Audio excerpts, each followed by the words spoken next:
Welcome, everyone, to our deep dive into a fascinating chapter of history, the Roman domination in the Mediterranean during the Greek East period, roughly between 200 and 167 BC. Today, we're going to talk about how Rome, a rising power with a friendly yet ambitious approach, managed to shape the fate of ancient Greece and its surrounding regions. In this video, we'll explore the events that led to the Second Macedonian War, the dramatic encounters at Cynocephalae, and the turbulent conflicts with Antiochus the Great and the Aetolians. I'm excited to guide you through these stories that, despite being over 2 millennia old, still resonate in how we view diplomacy and military strategy today. I've got a special friend with me on this journey. Meet H, our in-house history enthusiast. I'm here to share my personal insights as we travel back in time. I'll be breaking down some of the complexities in simple, relatable language that makes everything feel alive and connected to our world today. Throughout our exploration, H and I will chat about the personalities, battles, and political maneuvers that defined this era. We'll take a close look at how Rome balanced its military might with a respect for Greek culture, and why the ideas of friendship and alliances, or amicitia, mattered even in ancient statecraft. Our discussion today is not about wallowing in endless technical details. Instead, we're here to tell you a story that reveals the human side of historical events, the rivalries, the unexpected partnerships, and the personal ambitions. So buckle up as we unravel the threads of history, one campaign and one witty remark from H at a time. Let's set the stage for an amazing story of power, politics, and strategic brilliance in the ancient Mediterranean. To understand how Rome became deeply involved in Eastern Mediterranean affairs, we need to step back and look at the shifting balance of power at the time. It all began when Ptolemy IV of Egypt died in 203 BC, leaving behind an infant ruler surrounded by dissolute advisors. Egypt, once a commanding presence in the Eastern Mediterranean, lost its grip on the region. With the kingdom weakened, ambitious leaders started eyeing the power vacuum. Philip of Macedon, having just emerged from a tough contest with Rome and other Greek foes, and Antiochus III of Syria, fresh off a series of successful campaigns in Asia, saw a golden opportunity. Both rulers sought to expand their dominions at the expense of the faltering Ptolemaic regime. In this climate of uncertainty, alliances began to shift dramatically.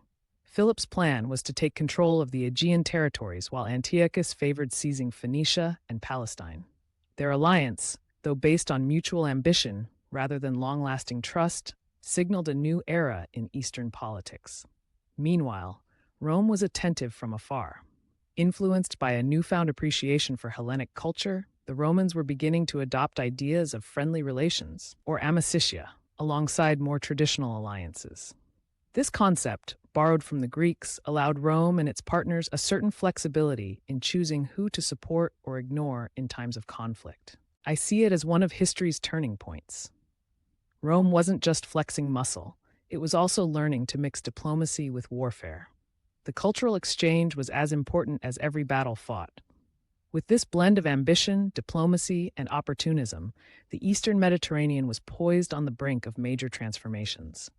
Rome's involvement, spurred by calls for help from states like Rhodes, Pergamon, and even Athens, marked the start of a series of events that would redefine power in the region, and ultimately the future of the Mediterranean itself. The spark that ignited the Second Macedonian War was a mix of aggression and opportunity.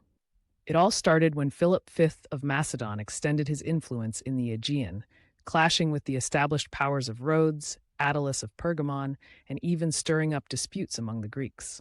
These actions set off alarm bells. When envoys from states like Rhodes, Pergamon, and Athens, along with a desperate Egypt, reached out to Rome asking for support, Rome had to decide whether to stand by their Greek friends or risk letting a resurgent Macedon upset the balance of power. Ambition, revenge, and a sense of responsibility to their allies nudged the Roman Senate towards action. Influenced by both a genuine admiration for Greek culture and a shrewd calculation of power, Rome issued an ultimatum to Philip. The terms were clear: cease any further attacks on Greek cities and Ptolemaic territories, and agree to settle disputes with the likes of Attalus and the Rhodians through arbitration. Yet, While these were serious conditions, the Roman people were initially hesitant to embark on another faraway conflict. Their concerns were allayed only when it became clear that failing to act might result in an invasion of Italy itself. This war saw Rome's military venturing into unfamiliar terrain. Under the command of Consul Sulpicius, a Roman army crossed the Adriatic into Illyricum to challenge Philip's expanding reach. However, those early skirmishes were inconclusive, and it wasn't until Titus Flamininus arrived on the scene that things began to turn. Flamininus managed to rally the Achaean confederacy to Rome's cause, forcing Philip to retreat from vital positions in Epirus and withdraw into Thessaly. When winter negotiations began, the Romans made a bold demand. Philip was to abandon key fortresses such as Corinth, Chalcis, and Demetrias, famously known as the fetters of Greece. Yet, Philip wasn't willing to give in. As tensions escalated, hostilities resumed, and the stage was set for a clash that would eventually reshape the fate of the Greek world. I was stunned by how decisive actions on one front could influence politics everywhere. Rome wasn't just reacting, it was setting the terms for the future. And that's what got me really excited about this period. Thus began one of history's most thrilling contests of wit, will, and warfare, marking a turning point that would echo across centuries. The tension reached a boiling point at Cynoscephaly in 197 BC. This battle, fought on a series of rugged hills aptly named the Dogs' Heads, became the definitive moment of the war. On one side, Philip's Macedonian force relied on its traditional phalanx, a tight, disciplined formation meant to overpower opponents with sheer unity and brute force. On the other, the Romans showcased their renowned legionary system, celebrated for its flexibility and ability to adapt quickly to changing battlefield conditions. As the fighting began, it became clear that the Roman approach was a game-changer. The legionaries, moving in loose, flexible formations, quickly outmaneuvered the rigid Macedonian phalanx. Their officer-led units shifted tactics on the fly, exploiting gaps and weaknesses with impressive precision. The result was a crushing Roman victory that sent shockwaves across the ancient world. Philip was forced to flee, and eventually he had no choice but to sue for peace. This victory carried far more than a mere military advantage. It demonstrated that innovation and adaptability often trumped tradition on the battlefield. I love thinking about these moments when the unexpected wins the day. The way the Romans reworked their strategy wasn't just clever, it was revolutionary. It taught everyone, including me, that sometimes you've got to shake things up to win big. Beyond the clash of arms, the battle had significant political ramifications. The Greeks, watching this stunning performance of military innovation, began to see Rome not just as a conqueror, but as a potential liberator, or at least a stabilizing force against the chaos of constant warfare. Meanwhile, internal debates raged in Rome about how much to push the defeated Macedonian king. Titus Flamininus, understanding the delicate balance among the Greek states, chose a moderate path. He avoided calls for harsher measures by stressing the importance of Macedonia as a barrier against further invasions from the Celts. In doing so, he secured not only peace, but also a new order, where Roman influence continued to shape the destiny of the Greek world, without unnecessary bloodshed. With Philip now on the back foot, Rome began to impose its vision of order on the Greek states. The Senate laid down calm yet firm peace terms. Philip was required to evacuate all Macedonian forces from key Greek territories and pay an indemnity of 1,000 talents. But perhaps the most dramatic moment came at the Isthmian Games in 196 BC. Here, Titus Flamininus stepped forward to make one of the boldest proclamations of the era, the complete autonomy of the Greek states. This wasn't merely a military victory. It was a powerful declaration of freedom, one that sent ripples of hope and excitement through the hearts of the Hellenic people. When I think about that moment, I feel like the tension just evaporated and a sense of liberation filled the air. You could almost see the spark in people's eyes, a promise of a future where they could shape their own destiny without the heavy hand of foreign domination. This proclamation was more than a symbolic gesture.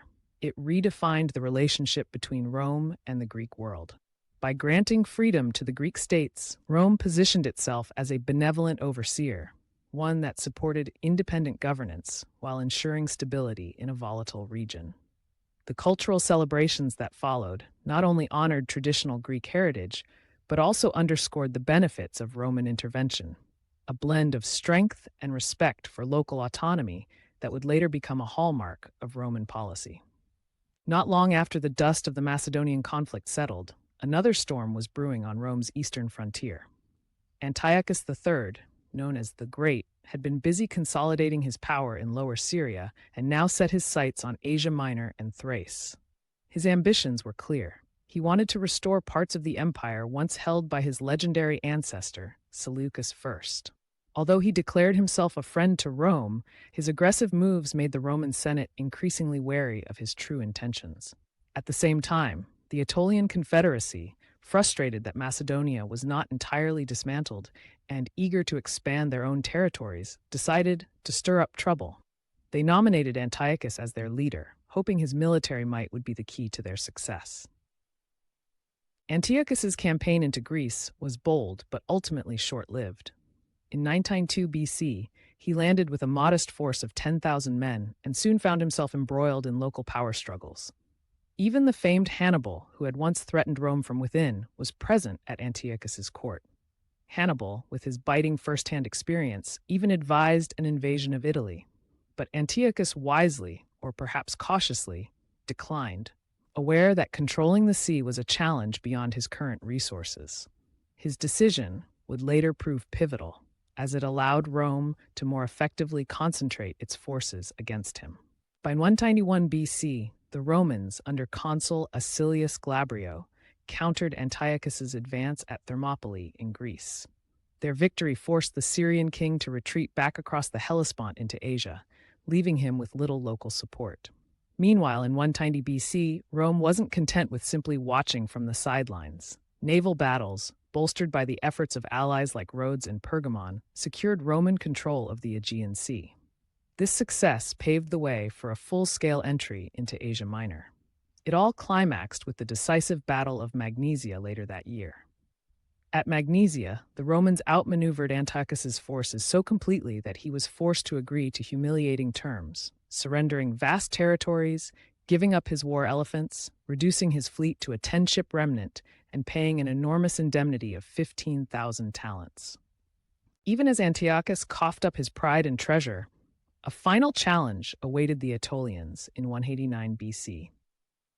Their stubborn resistance against Rome eventually ended with a siege of their chief city, Ambracia. Although intense fighting ensued, the Romans ultimately forced the Aetolians to accept a peace deal that dissolved their conquests, destroyed Ambracia, and bound them in a permanent military alliance with Rome.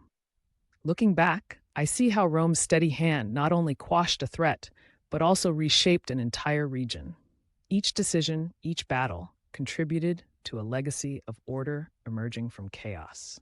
By using a mix of military ingenuity and measured diplomacy, Rome managed to consolidate its influence across the eastern Mediterranean, ensuring that no single power could easily challenge its carefully constructed network of alliances and client states. As we wrap up our journey through these pivotal decades, it's clear that the Roman domination of the Mediterranean was forged through a mix of clever military strategy, timely diplomacy, and a respect, even a fondness, for Greek culture.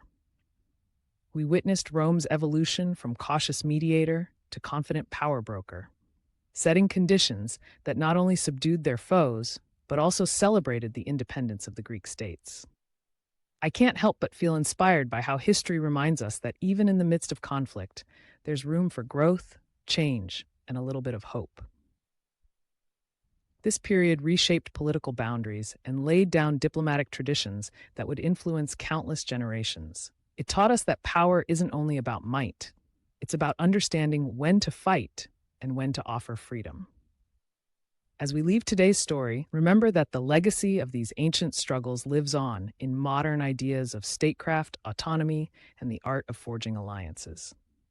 Thank you for joining us on this exploration of a time when the world was being remade, one bold decision at a day